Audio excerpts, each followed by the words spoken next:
Hello, and welcome back to Heart Opening Transforming Truth. I'm Whitney, and today's lesson is going to be about the story of Joseph, and it is titled Gracefully Broken to Live in Purpose.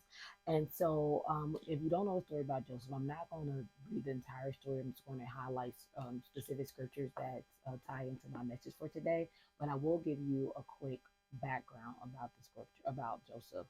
So, Abraham, Isaac, Jacob. Jacob is the son of Isaac. Isaac is the son of Abraham. Jacob married two wives, Leah and Rachel. Was able to have kids right away. Rachel was barren for a while. God finally then blessed her with the kid, and her first kid she had was Joseph. So because of this, Jacob loved Rachel, and because of Rachel being able to finally have Joseph, Jacob loved Joseph more than his other brothers because he loved their mom. And so we know how that is sometimes, where when a parent loves one kid more, sometimes they don't realize, but the other siblings can see it. And so Joseph's brothers hated him because it was clear to them that Jacob loved Joseph more than them, or favored him. I'm not gonna say necessarily loved, but he favored them more. And one of the things that Jacob did for Joseph was made this got him this coat of many colors that was something that was very special. And so that just made the brothers hate him even more. Like, so you got him this special pretty coat that he get, you already love him more. And so, and that was so they just had a little civil rivalry because he was a favorite. And so then we're going to get to where we're going to start in our chapter. Joseph is having a dream, and he tells his brother about it.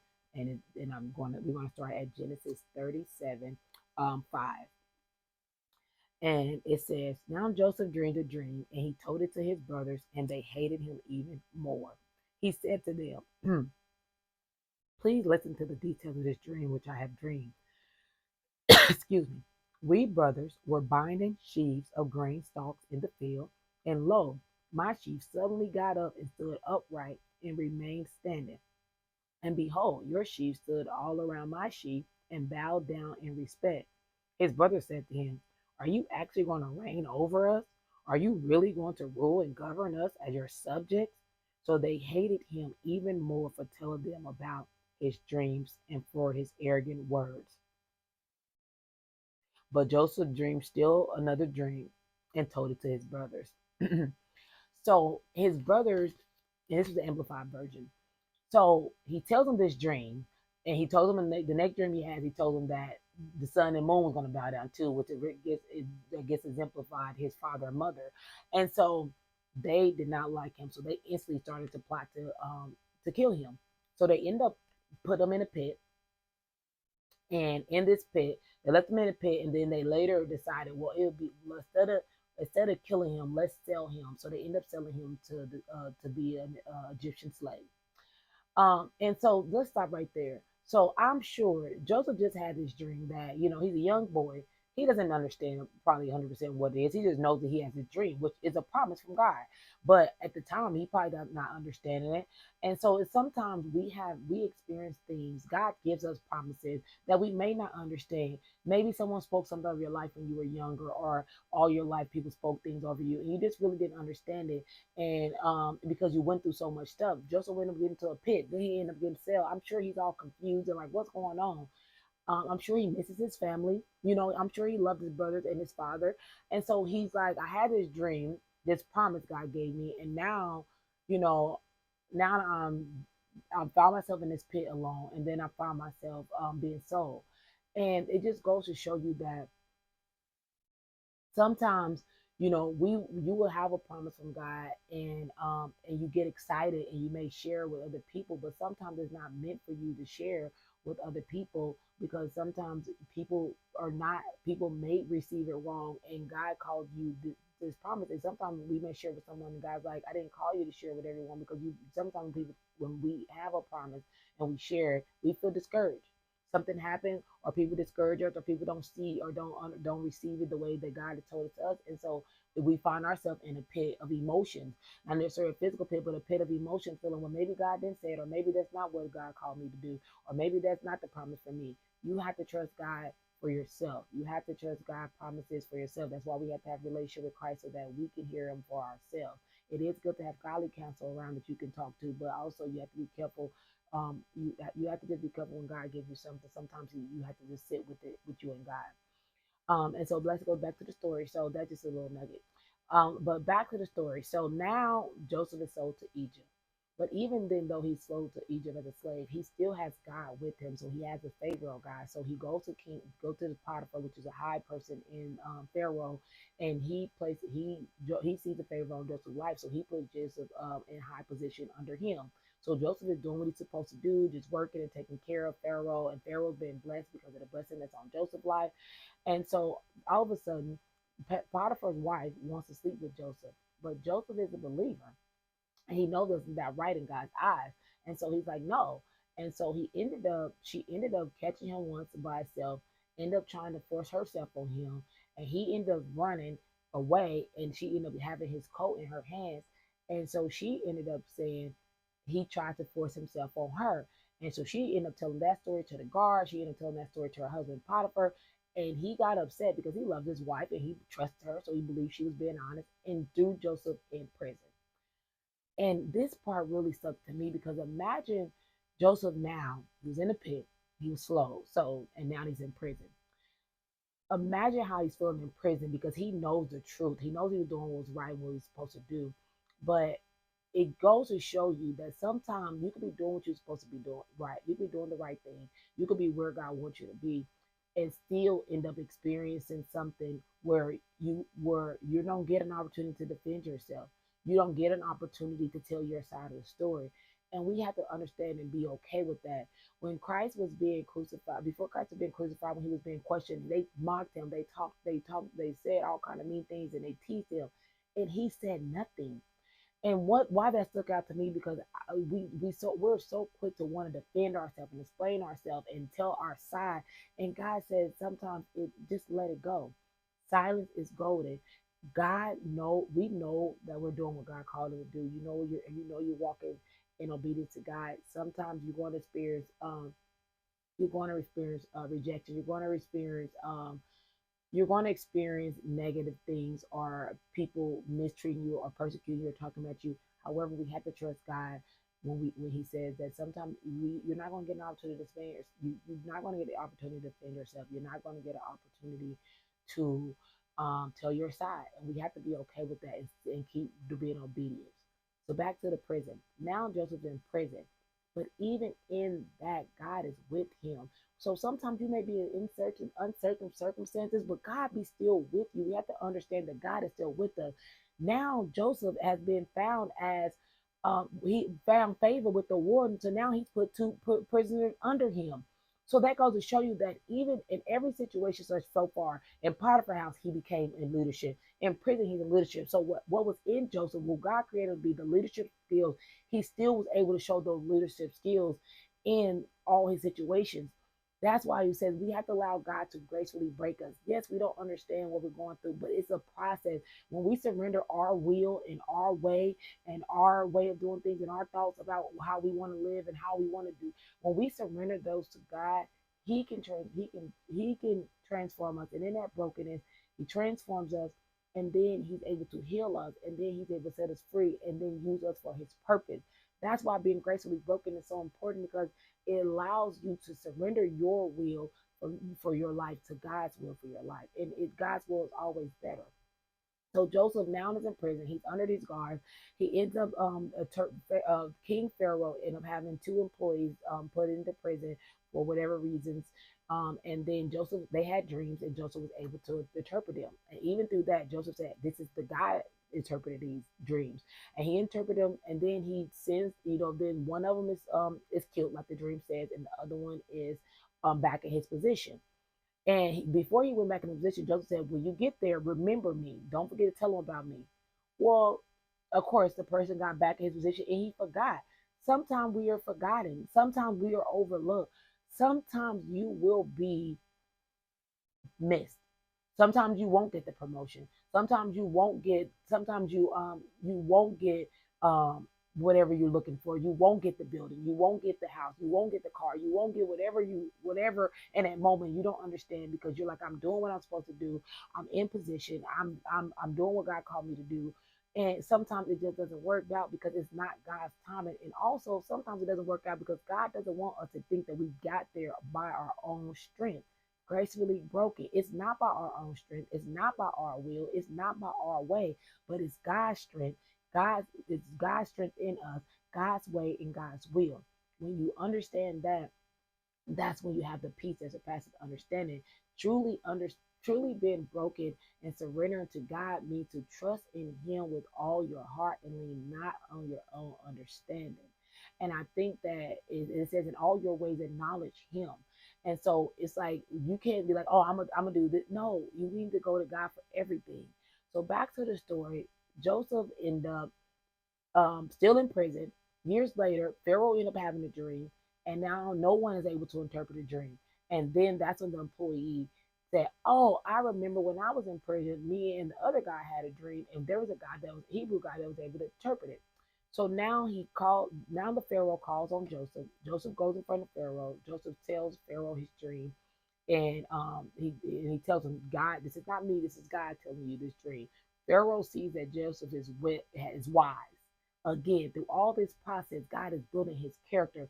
God is building these things in him. That's why it's okay to go through things. It's okay to go through the pit. It's okay to go to prison, go through the prison, and not necessarily physical. I'm just saying it's okay to go through things in life where you're feeling down and out, where you're feeling discouraged, where you're feeling all alone, where you're feeling abandoned, where you're feeling rejected. It's okay to experience these things because God builds our character in these things. And when we get to the point where we gracefully are broken, God is able to, and we surrender to God, He's able to transform us.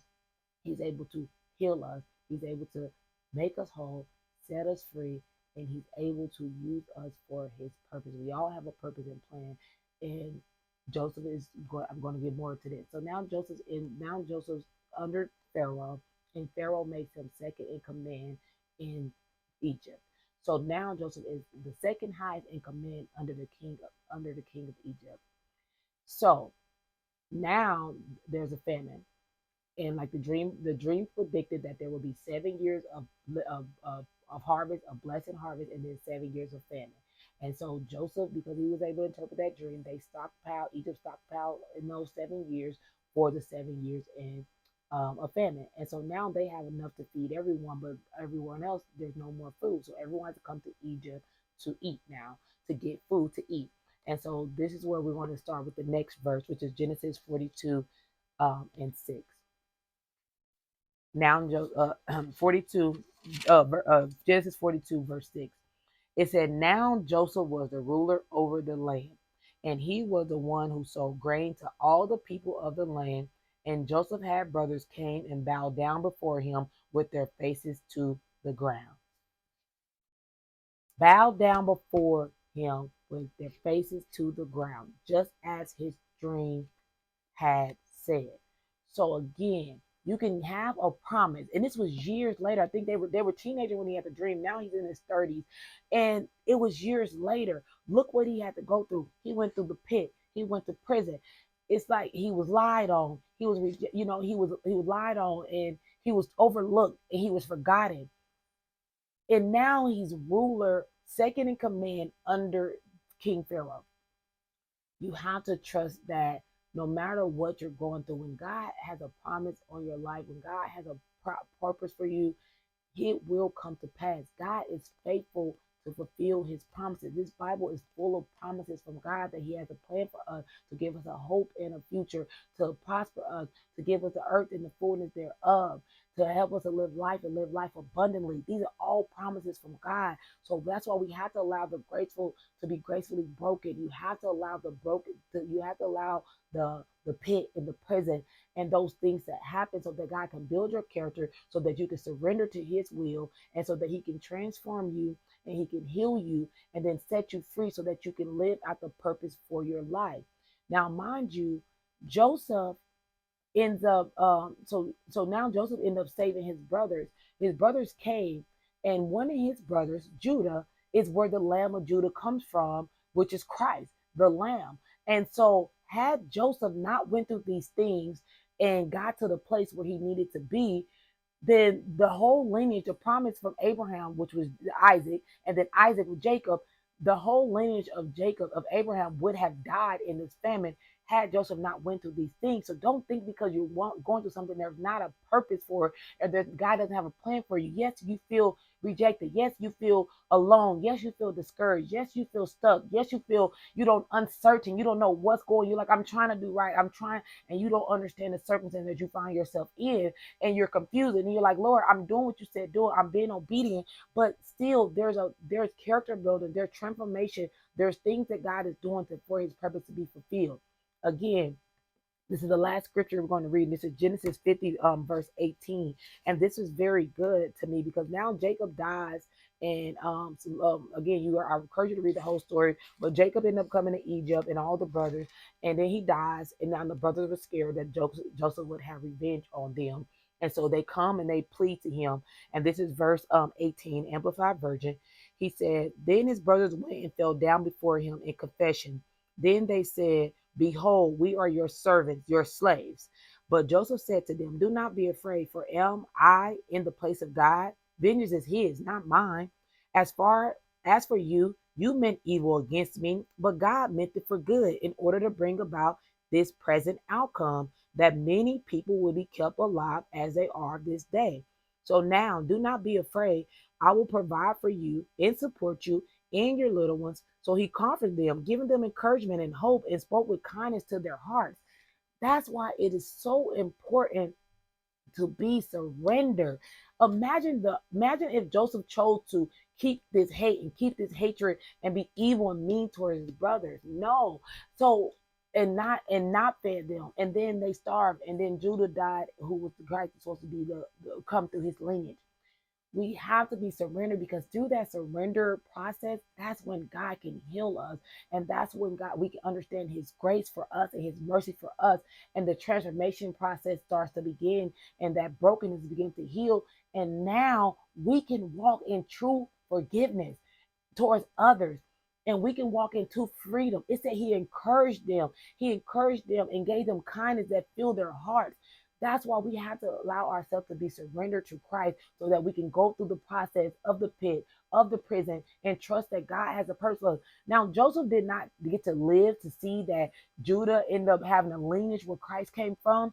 We're not going to understand or get to see what our obedience to God, what our surrender and obedience and transformation, what in walking in our purpose end up benefiting. We don't get to see that. We are a part of the body of Christ. Christ is the head and we are a part of his body. We all have a purpose and a plan in that body.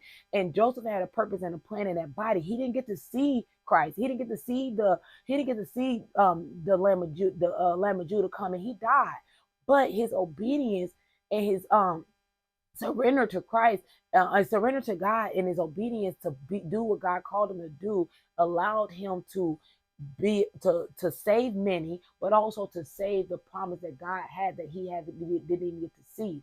So sometimes we have to understand that God breaks us or take us through certain situations so that he can build our character, that he can heal us, that he can make us whole and set us free so that we can live a life of purpose for him. So our life is a living worship for him because based on our conduct, that is how we draw others to us. Like you said, Joseph encouraged them and filled their hearts based on our conduct. We don't know who we may draw to Christ through our conduct that may save the next nation, that may save the next generation, that may be the next king, that may be the next president, that may be the next lawmaker, that may set the change in somebody in a process or in a way. We may not even be here, even with our children. That's why it's important for us to encourage our children and build them up, but just build up anyone. That's why it's important for us to just edify those around. That's why God said, love him with our whole heart, our whole mind, our whole strength, our whole soul, because when we love him, we love ourselves and we're able to love others. And we may not see what the next step is in that, but when we walk in obedience and walk in our purpose, like God called us to be, like God called us to be, we could be setting the next generation up for success.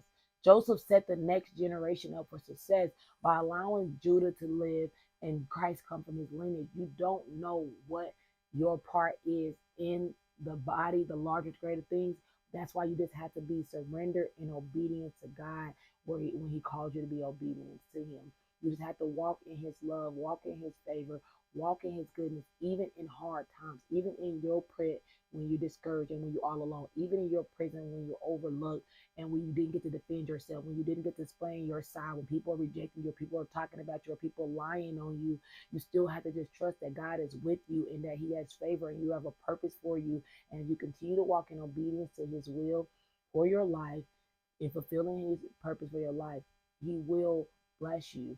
You will be a blessing to others. And even if you don't get to see it, but that's part of, again, we all are part of a larger and bigger purpose. We serve a sovereign God. His will, His will be done. And He sometimes He uses us for His will. So we just have to make sure we stay in obedience to Him by being surrendered, stand in our word, stand in our prayer, stand in connection with community, that so we can be encouraged in those hard times, so we can be encouraged, and people can speak life into us, because we are called to edify one another and to love one another and live a life where our conduct may draw people to us, so that we never know who life we may save, or who actually not save, who life we may draw to Christ, that may be saved, that may be bigger than what we will ever get to see in the next generation. So I'm not one to gossip, but I just want you to know that this is some good news. God is faithful to fulfill His promises. Read this word so that you can know Him for yourself, so that you can walk in your purpose that He called you to. We all have a purpose. If you surrender your life to Him, allow Him to gracefully break you, not your will, but His will be upon your life. Allow Him to transform you, allow Him to heal you. Walk into forgiveness, walk into freedom, where you can love yourself and love your neighbor, and live in His purpose. You don't know who life you may draw to Christ by being obedient to what His word says. Thank you. Love God, love self, and love others. I love you all.